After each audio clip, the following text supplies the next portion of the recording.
2026 பத்ம விருதுகள் பெற்ற 13 தமிழர்கள் ஓர் பார்வை. புதுடெல்லியில் உள்ள குடியரசுத் தலைவர் மாளிகையில் 2026ஆம் ஆண்டிற்கான முதற்கட்ட பத்ம விருதுகள் வழங்கும் விழா மிக பிரம்மாண்டமாக நடைபெற்றது. குடியரசுத் தலைவர் திரௌபதி முர்மு தலைமையில் நடைபெற்ற இவ்விழாவில் துணைத் தலைவர் CB ராதாகிருஷ்ணன், பிரதமர் நரேந்திர மோடி மற்றும் மத்திய உள்துறை அமைச்சர் அமித்ஷா உள்பட பல முக்கிய தலைவர்கள் முன்னிலையில் சாதனையாளர்களுக்கு விருதுகள் வழங்கப்பட்டன.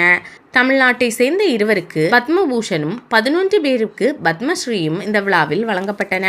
குறிப்பாக புதுச்சேரியை சேர்ந்த புகழ்பெற்ற சிலம்பக்கலை மாஸ்டரும் பாரம்பரிய காவலருமான கே. பழனிவேல் அவர்களுக்கு குடியரசுத் தலைவர் திரௌபதி முர்மு அவர்கள் பத்மஸ்ரீ விருதினை வழங்கினார். மேடையில் ஏறி விருது பெறுவதற்கு முன் பழனிவேல் பிரதமர் மோடி மரியாதை நிமித்தமாக விழுந்து வணங்கி ஆசி பெற்றார். பிரதமர் மோடி தனது இருக்கையிலிருந்து எழுந்து வந்து அவரை அரவணைத்து மேடைக்கு அனுப்பி வைத்தார். சமூக பணிக்காக SKM மயிலானந்தம், மருத்துவ பணிக்காக KR பழனிசாமி ஆகியோருக்கு பத்மபூஷன் வழங்கப்பட்டது. அறிவியல் மற்றும் பொறியியல் துறை பணிக்காக சென்னை IIT இயக்குனர் காமகோடிக்கு பத்மஸ்ரீ வழங்கப்பட்டது. அதேபோல் K. ராமசாமி, டாக்டர் புண்ணியமூர்த்தி நடேசன், ராஜஸ்தபதி காளியப்ப கவுண்டர், ஓதுவார் திருத்தணி சுவாமிநாதன், திருவாரூர் பக்தவச்சலம், ரஞ்சினி பாலசுப்ரமணியன் மற்றும் காயத்ரி பாலசுப்ரமணியன், சிவசங்கரி, HV ஹண்டே, R. கிருஷ்ணன் ஆகியோருக்கு பத்மஸ்ரீ வழங்கப்பட்டது. பேராசிரியர் புண்ணியமூர்த்தி நடேசன் 25 ஆண்டு காலமாக சித்த மரபு வழி மூலிகைகளை கால்நடைகளுக்கு எடுத்து செல்வதிலும் களப்பணிக்காகவும் டாக்டர் புண்ணியமூர்த்தி நடேசனுக்கு பத்மஸ்ரீ வழங்கப்பட்டுள்ளது. ஆங்கில மருத்துவத்தின் அறிவியல் கோட்பாடுகளுக்கு உட்படுத்தி மரபுவழி சித்த மருத்துவத்தை தொடர்ந்து புண்ணியமூர்த்தி நடேசன் செயல்படுத்தி மக்களிடம் கவனம் பெற்றார். சிற்பி ராஜா. சேலம் கண்ணங்குறிச்சியை சேர்ந்த 64 வயதான சிற்பி ராஜா தமிழ்நாடு அரசு கைத்தறி தொழில் வளர்ச்சி கழகத்தில் சிற்பக்கலை பட்டய பயிற்சி பெற்று 51 ஆண்டுகளாக சிற்பக்கலையில் ஈடுபட்டு வருகிறார். இதுவரை 4000 சிலைகள் அவர் செய்துள்ளார். இவை அனைத்தும் ஐம்பொன்களால் செய்யப்பட்டவை. மறைந்த ஓவியர் கிருஷ்ணன். நீலகிரி மாவட்டம் கோத்தகிரி அருகே உள்ள வெள்ளரிக்கொம்பை பழங்குடியின கிராமத்தை சேர்ந்தவர் ஓவியர் கிருஷ்ணர்.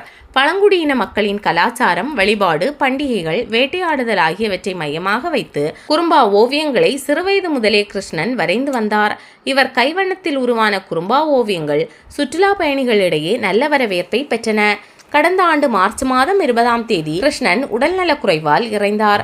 ஓதுவார் சுவாமிநாதன்.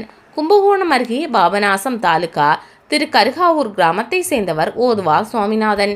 81 வயதான இவர் திருத்தணி முருகன் கோவில் மற்றும் அதன் உபகோவில்களில் ஆன்மீக சொற்பொழிவு ஓதுவராக 26 ஆண்டுகள் பணியாற்றி வந்தார்.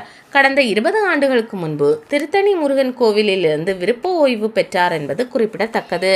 சிலம்ப பயிற்சியாளர் பழனிவேல். புதுவை மாநிலம் பூரணங்குப்பம் திரௌபதி அம்மன் கோவில் தெருவை சேர்ந்த சிலம்ப மாஸ்டர் பழனிவேல்.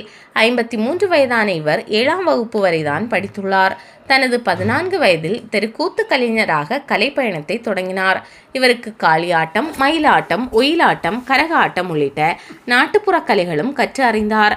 அதன்பின் சிலம்பம் மீது அவருக்கு ஆர்வம் ஏற்பட்டு அதையும் கற்றுக்கொண்டார். 2004ஆம் ஆண்டு நடந்த தேசிய அளவிலான போட்டியில் சாம்பியன் பட்டத்தை தட்டி சென்றார். அவரது கலை சேவையை பாராட்டி புதுவை அரசு சார்பில் கடந்த 2012ஆம் ஆண்டு கலைமாமணி விருது வழங்கியது.